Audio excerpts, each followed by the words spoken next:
കാസർഗോഡ് മേൽപ്പറമ്പയിൽ ക്വാർട്ടേഴ്സിനുള്ളിലേക്ക് മതിൽ ഇടിഞ്ഞു വീണ അപകടം. 6 മാസം പ്രായമുള്ള കുഞ്ഞുൾപ്പെടെ അത്ഭുതകരമായി രക്ഷപ്പെട്ടു. അരുൺ പാറക്കൽ കാസർഗോഡ് നിന്ന് ചേരുന്ന കൂടുതൽ വിവരങ്ങളുമായി. അരുൺ, എപ്പോഴാണ് ഈ അപകടം ഉണ്ടായത്? എന്തായാലും ആശ്വാസമാണ്, ആർക്കും പരിക്കില്ല എന്നുള്ളത്. എന്താണ് സംഭവിച്ചത് അവിടെ? പ്രജിൻ, 6 മാസം പ്രായമുള്ളൊരു കുഞ്ഞുണ്ടായിരുന്നു. ആശ്വാസ വാർത്തയാണ്. അതായത് ആർക്കും പരിക്കേറ്റിട്ടില്ല. കുഞ്ഞ് തലനാരിഴയ്ക്കാണ് രക്ഷപ്പെട്ടത്. ആ സമയം വരെ അമ്മയും കുഞ്ഞും ഈ റൂമിൽ തന്നെ ഉണ്ടായിരുന്നു. ഇത് അവരുടെ ബെഡ്റൂമാണ്. ആ ബെഡ്റൂമിന് തൊട്ടടുത്തുള്ള ഒരു പറമ്പിലെ സംരക്ഷണ ഭിത്തിയാണ് ഈ വീടിനകത്തേക്ക് ഇടിഞ്ഞു വീണത്.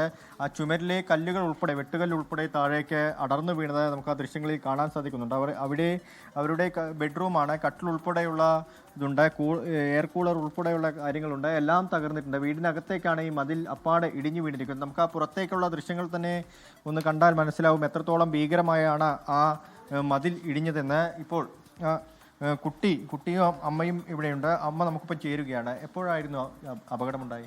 2:30 മണിയായിട്ടുണ്ടാവും. സാധാരണഗതിയിൽ ഞാനും കുഞ്ഞും ഉറങ്ങുന്ന ഒരു ടൈം, അവൾ കിടക്കുന്ന സമയമാണ്. അപ്പോൾ അവൾ കരഞ്ഞപ്പോൾ നമ്മൾ എടുത്ത് പുറത്തോട്ട് ഇങ്ങോട്ട് വന്ന് ഹാളിൽ ഇരുന്ന ഒരു സമയം ഉണ്ടായിരുന്നുള്ളൂ. അവൾ കുട്ടിയുടെ പപ്പ വന്നു, അവളെ എടുത്ത് കളിപ്പിച്ചുകൊണ്ടിരുന്ന് ഫുഡ് എടുക്കാൻ ഞാൻ പോയൊരു ടൈമിലാണ് പെട്ടെന്ന് ഇത് ഉണ്ടായത്. ശരിക്കും നമ്മൾ ഞെട്ടി, ശരിക്കും പേടിച്ചു പോയി. ഒരു തലനാരിഴയ്ക്ക് രക്ഷപ്പെട്ടത് തന്നെയാണ്.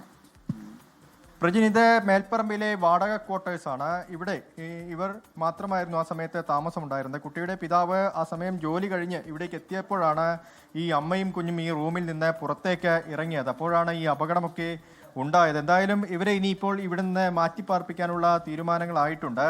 ഈ ബിൽഡിങ്ങിൻ്റെ സുരക്ഷയൊക്കെ നോക്കിയതിന് ശേഷമായിരിക്കും, ഈ സംരക്ഷണ ഭിത്തിയുടെ സുരക്ഷയൊക്കെ നോക്കിയതിന് ശേഷമായിരിക്കും ഇവിടെ തുടർന്ന് താമസിക്കാനുള്ള കാര്യങ്ങളൊക്കെ തന്നെ തീരുമാനിക്കുക. ജില്ലാ ഭരണകൂടം ഉൾപ്പെടെ ഈ വിഷയത്തിൽ ഇടപെട്ടിട്ടുണ്ടെന്നാണ് നമുക്ക് മനസ്സിലാക്കാൻ സാധിക്കുന്നത്. എന്തായാലും വലിയൊരു അപകടമാണ്. തലനാരിഴയ്ക്കാണ് കുഞ്ഞും അമ്മയും ആ അപകടത്തിൽ നിന്ന് രക്ഷപ്പെട്ടത്. പ്രജിൻ, ശരി.